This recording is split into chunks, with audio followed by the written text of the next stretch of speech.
நிலை 4. இயேசு தம் தாயை சந்திக்கிறார். பள்ளி விட்டு வீட்டிற்கு வரும் குழந்தை முதலில் தேடுவது தன் தாயை. இறை தேடி சென்றிருக்கும் தாய்ப்பறவை எப்போது வரும் என்று கூட்டில் ஆவலோடு எதிர்பார்த்து கொண்டிருக்கும் குஞ்சு பறவை. தாய் என்பவள் எல்லா உயிர்களுக்கும் அனைத்துமானவள்.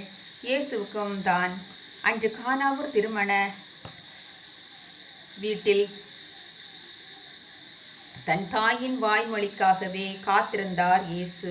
இன்று சிலுவை பயணத்தில் தன் தாயின் சந்திப்பை எதிர்பார்க்காமல் இருந்திருப்பாரோ? இதோ தாயும் சேயும் சந்தித்து விட்டார்கள். குற்றீராக தன் மகனை சந்திக்கிறார் அன்னை. இருவருக்குமே பேச நாவு எழவில்லை. தாங்க முடியா வேதனையிலும் சென்று வா மகனே, வென்று வா என்று தன் கண்களால் கூறி அனுப்பி வைக்கிறார் அன்னை. தன் தாயை சந்தித்ததால் கிடைத்த உற்சாகத்தால் அப்படியே செய்கிறேன் என்று இயேசுவுக்கு தன் கண்களாலே அன்னைக்கு பதிலளித்து விடைபெறுகிறார்.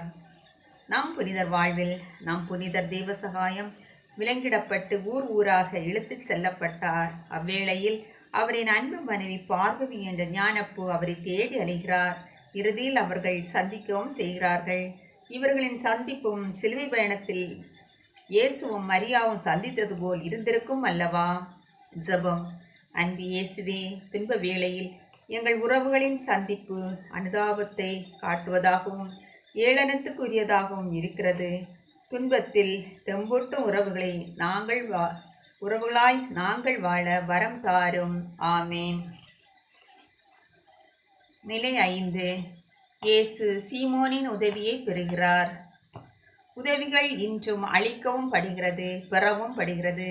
இதில் நாம் பெரும்பாலும் காண்பது சுயநலமும் எதிர்பார்ப்பும்.